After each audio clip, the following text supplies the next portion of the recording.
Hi guys. अपन ने ये पिछली वीडियो में क्या पढ़ा था, एचयूएफ पढ़ा था। उसमें अपन ने एचयूएफ में क्या पढ़ा था कि जो ये रजिस्टर कायम होता है हिंदू लॉ में, और जो मेन जो एल्डेस्ट मेल मेंबर रहता है उसको क्या बोलते हैं, कर्ता। वो ही सारे डिसीजन लेता है, और अगर उसकी डेथ हो जाती है तो जो नेक्स्ट मेल मेंबर बचता है वो कर्ता बन जाता था। फिर अपन ने उसके फीचर्स पढ़े थे, और जो एडवांटेज और डिसएडवांटेज तीन चार वो पढ़े थे। ठीक है, अब अपन आते हैं नेक्स्ट उस पे, फॉर्म्स ऑफ बिजनेस। वो क्या है, पार्टनरशिप। पार्टनरशिप भी बहुत कॉमन टाइप ऑफ बिजनेस है, अपने आसपास हर जगह दिख जाता है कि दो तीन पार्टनर ने एक नया बिजनेस चालू करा। तो ये भी बहुत कॉमन टाइप का बिजनेस ऑर्गेनाइजेशन है। मेन ये काई से गवर्न होता है, जैसे अपन ने एचयूएफ में क्या पढ़ा था, वो काई से गवर्न होता है, हिंदू सक्सेशन एक्ट 1956। तो ये वाला ऑर्गेनाइजेशन काई से गवर्न होती है, द इंडियन पार्टनरशिप एक्ट 1932। कैसे, इंडियन पार्टनरशिप एक्ट 1932, है ना। अब इसने क्या बोला है, इस इंडियन पार्टनरशिप एक्ट में एक डेफिनेशन दे रखी है कि पार्टनरशिप क्या होती है। तो ये इसकी डेफिनेशन अपन ही पढ़ते हैं।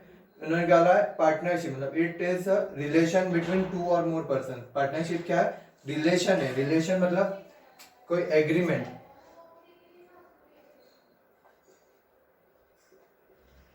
रिलेशनशिप मतलब agreement. It is the agreement between two or more persons who have agreed to share profit.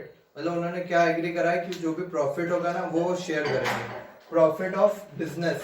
Business मतलब जो अपन ने फर्स्ट चैप्टर में डेफिनेशन पढ़ी थी, business means production, procurement, trading, और ये सब जो तीन चार चीजें इंक्लूड होती थी, ये सब कहीं में आ जाएगी बिजनेस में। तो क्या बोलते हैं, जो भी बिजनेस से प्रॉफिट होगा वो शेयर करेंगे, ऐसा उन्होंने म्यूचुअली डिसाइड करा है ना। तो business not include unlawful act. मतलब अगर अपन दो तीन दोस्त मिलके एक प्लान बनाते हैं कि अपन चोरी करेंगे, उन्होंने चोरी करी, करोड़ों की चोरी करी, और वो डिस्ट्रीब्यूट कर रहे हैं आपस में, तो वो क्या शेयर तो कर रहे हैं प्रॉफिट। टू और मोर पर्सन भी है ना, उनके बीच में एग्रीमेंट भी था कि हाँ अपन शेयर करेंगे, उन्होंने डिसाइड कर लिया था, एग्रीमेंट ये सब था। वो बिजनेस था क्या, वो बिजनेस नहीं था, तो वो क्या पार्टनरशिप नहीं मानी जाएगी। क्योंकि पार्टनरशिप के लिए क्या होना चाहिए, एक लॉफुल एक्ट, कोई बिजनेस करना चाहिए आपको, तो वो पार्टनरशिप की डेफिनेशन में इंक्लूड होगा। अगर वो अनलॉफुल एक्ट है या फिर गवर्नमेंट ने उसको रेस्ट्रिक्ट कर रखा है कि ऐसा आपको नहीं करना है, तो वो पार्टनरशिप की डेफिनेशन में नहीं आएगा। ठीक है, फिर क्या, कैरीड ऑन बाय ऑल, मतलब सब साथ में कर रहे हैं, या फिर any of them acting for all, या फिर कुछ लोग कर रहे हैं जो सबके बिहाफ पे एक्ट कर रहे हैं। मान लो 5 दोस्त है, उसमें से सिर्फ 4 लोग, मतलब 5 लोगों ने डिसाइड करा कि अपन मोबाइल का बिजनेस चलाएंगे, वो ये करेंगे, उसमें से सिर्फ 4 लोग ही काम कर रहे हैं। एक अपने घर पे बैठा हुआ, उसने सिर्फ रुपए लगा दिए और वो अपने घर पे बैठा हुआ है ना। तो पार्टनर तो है, पर उसके बिहाफ पे कौन, वो 4 लोग जो काम कर रहे हैं वो उसके बिहाफ पे काम कर रहे हैं, है ना। तो एक बार और अपन ब्रीफ करते हैं, it is a agreement between two और मोर पर्संस, मतलब 2 और ज्यादा से ज्यादा लोग चाहिए, और क्या चाहिए, एग्रीमेंट चाहिए। Who have agreed to share profit. Share profit मतलब कि हर केस में प्रॉफिट तो शेयर होना चाहिए, और लॉस होता है तो वो उनके ऊपर वो रहता है कि वो चाहे तो लॉस शेयर करे, और नहीं चाहे तो कोई पार्टनर ये भी बोल सकता है कि यार मैं लॉस शेयर नहीं करूंगा, मैं सिर्फ प्रॉफिट में शेयर लूंगा, ये पॉसिबल है। पर ऐसा नहीं हो सकता कि यार उसको प्रॉफिट का शेयर नहीं देंगे, सिर्फ लॉस का शेयर देंगे। क्योंकि इसने क्या बोला कि sharing of profit is compulsory, मतलब हर पार्टनर को प्रॉफिट मिलना ही चाहिए, है ना। तो क्या, who agreed to share profit of business, business होना चाहिए, carried on by all or any of them acting for all, सबके द्वारा काम हो रहा है, या फिर कुछ लोग काम कर रहे हैं पर वो रिप्रेजेंट सबको कर रहे हैं, है ना। फिर इसके अपन फीचर्स पढ़ेंगे, इसमें भी अपने को ये थोड़ा बड़ा टॉपिक है, इसमें सबसे पहले अपन फीचर्स पढ़ेंगे, फिर एडवांटेज, डिसएडवांटेज, उसके बाद टाइप्स ऑफ पार्टनर्स और टाइप्स ऑफ पार्टनरशिप पढ़ेंगे। फिर ये पढ़ने के बाद अपन ये भी पढ़ेंगे कि वो रजिस्टर कैसे होती है। अगर आपको पार्टनरशिप को रजिस्ट्रेशन कराना है तो आपको क्या क्या प्रोसेस है, और जो एग्रीमेंट अपन ने पढ़ा, ये एग्रीमेंट कैसे बनता है पार्टनरशिप में, ये सब पूरा पढ़ना है। अभी ये फर्स्ट लेक्चर में अपन सिर्फ फीचर्स, एडवांटेज और डिसएडवांटेज ये कवर कर रहे हैं, है ना। फीचर्स में क्या आएगा, सबसे पहला फॉर्मेशन, कि अगर आपको पार्टनरशिप चालू करनी है तो आपको क्या क्या रिक्वायरमेंट रहेगी। तो पार्टनरशिप चालू करने के लिए सबसे पहले क्या रिक्वायरमेंट है कि 2 और मोर पर्सन होने चाहिए, उनके बीच में क्या होना चाहिए, एग्रीमेंट होना चाहिए। एग्रीमेंट का होना चाहिए कि वो एक बिजनेस रन करेंगे, और जो बिजनेस से प्रॉफिट होगा वो लोग शेयर करेंगे, है। ये एग्रीमेंट अगर 2 लोग, मैं और मेरा दोस्त गाड़ी पे जा रहे थे, तो हमने क्या डिसाइड करा कि यार अपन एक मोबाइल का बिजनेस चालू करते हैं, उसमें रुपए फटाफट एक के दो हो जाते हैं, उसमें क्या है 50 का एक कवर खरीदो 100 में बेचो, ये डबल हो गए रुपए। तो हमने उसने बोला हाँ ठीक है यार चालू कर ले, तो ये हम दोनों ने एग्रीमेंट हो गया, हम दोनों ने एग्री कर लिया इसमें। फिर टू और मोर पर्सन थे, मतलब 2 जने थे हम। फिर क्या हमने क्या बोला कि हम प्रॉफिट आधा आधा बांट लेंगे, तो शेयरिंग ऑफ प्रॉफिट भी और बिजनेस भी लॉफुल है, तो ये क्या पार्टनरशिप बन गई। तो पार्टनरशिप चालू करना बहुत इजी है, 2 जने 2 या 2 से ज्यादा एग्री हो जाए काई के लिए, बिजनेस रन करने के लिए, तो क्या हो जाती है पार्टनरशिप हो जाएगी। ठीक है, फॉर्मेशन इजी है। फिर लाइबिलिटी, इसमें जितने भी पार्टनर्स है सबकी लाइबिलिटी अनलिमिटेड होगी, मतलब उनके घर के सोना चांदी बर्तन टीवी वॉशिंग मशीन ये सब बिक जाएगा। कब? जब बिजनेस की जो एसेट्स है वो लाइबिलिटी से कम होगी, मतलब लाइबिलिटीज ज्यादा है तो अपन एसेट बेच के लाइबिलिटीज को पे ऑफ कर दिया, पर तो भी और लाइबिलिटीज बचती है, तो उन पार्टनर्स को अपने घर से रुपए लाके बिजनेस को देने पड़ेंगे, है ना। फिर बिजनेस अपन ने क्या पढ़ा था कि पार्टनरशिप के लिए बिजनेस कंपलसरी है, वो काई के लिए सब एग्री कर रहे हैं बिजनेस करने के लिए, तो बिजनेस का होना कंपलसरी है इस केस में। फिर profit sharing, sharing of profit is compulsory, है ना, मतलब अगर जो उनको प्रॉफिट शेयर करना कंपलसरी है, पर sharing of loss is optional. अगर कोई चाहे कि मेरे को लॉस शेयर नहीं करना है तो उसको अपन ठीक है बोल सकते हैं कि यार ठीक है तू छोटा भाई है या फिर तू अपना दोस्त है तो ठीक है तेरे को तू लॉस में शेयर मत करना, सिर्फ प्रॉफिट में शेयर ले लेना, ऐसा हो सकता है पार्टनरशिप में। फिर रिस्क बियरिंग की सब पार्टनर रिस्क बियर करेंगे, क्योंकि लॉस हुआ तो सबको रिस्क बियर करनी पड़ेगी। फिर म्यूचुअल एजेंसी रिलेशनशिप, यहाँ पे अपन ने क्या पढ़ा था एक्टिंग फॉर लॉन्ग, मतलब कि कुछ लोग जो काम कर रहे हैं, कुछ 4 लोग जो काम कर रहे हैं, पर माना के जाएगा वो 5 के बिहाफ पे काम हो रहा है, पूरी फर्म के बिहाफ पे, तो ये म्यूचुअल एजेंसी रिलेशनशिप बोलते हैं इसको, ये इंपॉर्टेंट है।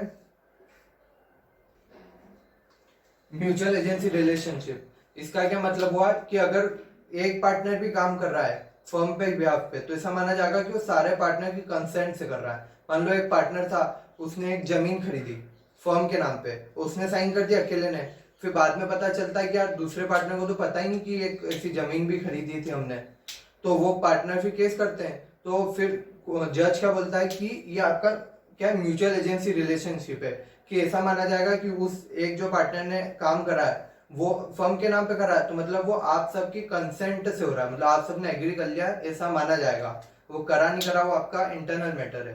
पर बाहर वाले क्या मानेंगे कि एक जना जो पार्टनर कर रहा है वो सबके ब्याज पे ही कर रहा है ना, तो अगर उससे कोई लॉस होगा तो भी सबको बियर करना पड़ेगा, और उसकी वजह से कुछ प्रॉफिट होगा तो वो भी सब में बटेगा, है ना। फिर कंटिन्यूटी, जैसे अपन सोल प्रोप्राइटर में क्या था, कंटिन्यूटी ऑफ बिजनेस कहाँ तक थी, ओनर की लाइफ है जहाँ तक वहां तक बिजनेस चलेगा। फिर एचयूएफ थोड़ा वो लंबा था कि वो चलता जाएगा, कर्ता की डेथ हुई तो नेक्स्ट करता आ जाएगा, उसका नेक्स्ट नेक्स्ट वो चलता रहेगा, उसमें कोई दिक्कत नहीं। इसमें क्या है कि अगर पार्टनर की डेथ हो जाती किसी भी पार्टनर की, तो उसी टाइम पे बिजनेस बंद हो जाएगा, है ना, एक तो ये हो गया। और अगर वो चाहे, सब पार्टनर एग्री कर रहे हैं कि यार आज पार्टनरशिप बंद कर देते, अच्छा काम नहीं चल रहा है, तो वो अपने आपस में डिसाइड करके पार्टनरशिप बंद भी कर सकते हैं, है ना। तो इसमें एक ये ऑप्शन रहता है कि अगर एक पार्टनर की डेथ हो गई है तो आप उसका हिस्सा उसको पे ऑफ कर दो, और बचे हुए पार्टनर वो पार्टनरशिप चलने दो। मतलब 6 पार्टनर थे, एक की डेथ हो गई तो उसका जो हिस्सा था उसमें पार्टनरशिप फर्म में उसको इतने रुपए दे दो, और जो बचे हुए 5 लोग हैं वो अपना बिजनेस कंटिन्यू रखो, ये भी पॉसिबल है। फिर डिसीजन मेकिंग, सब पार्टनर्स आपसी सहमति से डिसीजन लेते हैं, जो बड़े बड़े डिसीजन है, जैसे किसी पार्टनर नए पार्टनर को ऐड करना है क्या, या फिर जैसे कोई बड़ी लैंड खरीदनी है, ज्यादा बड़ा इन्वेस्टमेंट, उसके लिए सारे पार्टनर मतलब मेजोरिटी बोलेंगे कि सब एग्री होने चाहिए। पर छोटे मोटे डिसीजन है कि यार ये परचेज करना है नहीं करना है, तो ये मेजोरिटी हो जाता है कि मतलब आधे से ज्यादा लोग जिस चीज में एग्री होंगे वो काम हो जाता है। फिर नंबर ऑफ मेंबर्स, इसमें मिनिमम कितने मेंबर्स है, अपन ने 2 तो मिनिमम है, 2 मिनिमम, मैक्सिमम होते हैं 50, 2 to 50, मतलब मिनिमम 2 होंगे और मैक्सिमम 50 हो सकते हैं इसमें पार्टनरशिप में मेंबर। 50 ये काय में लिखा है, ये कंपनीज मिसलेनियस एक्ट में लिखा हुआ है कि maximum number of members in partnership will be 50, है ना।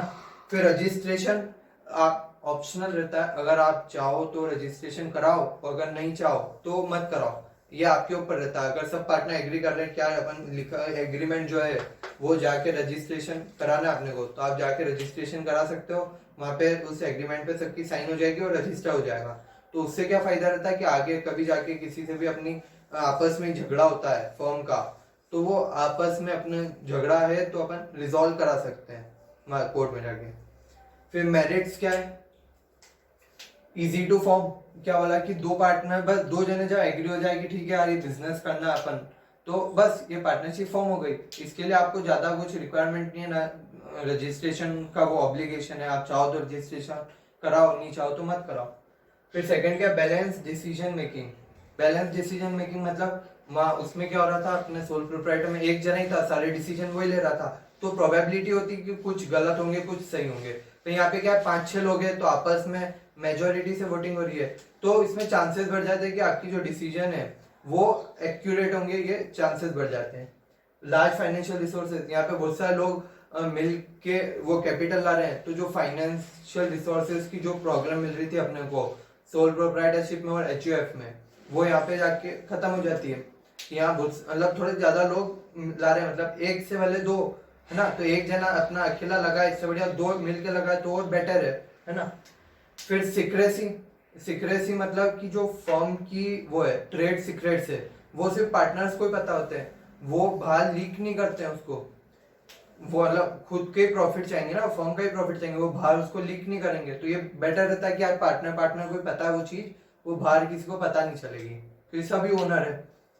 फिर फिफ्थ क्या आता है, मोटिवेशन। मोटिवेशन क्या है कि अगर हर पार्टनर अच्छे से काम करेगा तो ज्यादा प्रॉफिट होगा, ज्यादा प्रॉफिट होगा तो सब प्रॉफिट सब में बटेगा, तो ये मोटिवेट करता है उनको कि यार और अच्छे से काम करे, अपन झगड़ा वगड़ा नहीं करे, सिर्फ काम पे ध्यान रखे, ये बेटर रहता है।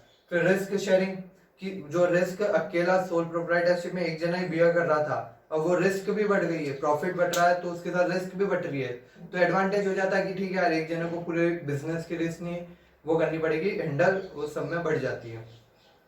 फिर 7 क्या है, division of work. Division of work मतलब सब पार्टनर को अपना अपना काम दे दिया, क्या भाई तू परचेस कर, तू सेल कर, तू मैनेजमेंट वो मार्केटिंग कर, तू फाइनेंस का देख, तू लेबर का मतलब वो वर्कर्स को मैनेज कर, ये सबको अपने अपने काम दे दिए, तो सब अपने अपने काम अच्छे से कर रहे हैं, तो वो फर्म चलती रहेगी ना। ऐसा नहीं हो कि एक पे इतना सारा लोड आ जाए कि यार वो इसको ये भी करना वो भी करना, इससे डिवीजन ऑफ वर्क हो जाता है, तो बेटरमेंट रहता है। फिर फ्लेक्सिबिलिटी, जो पार्टनरशिप है वो फ्लेक्सिबल, आप जब चाहो चालू करो, म्यूचुअल एग्रीमेंट से चालू हुई है, म्यूचुअल एग्रीमेंट से खत्म भी हो जाएगी।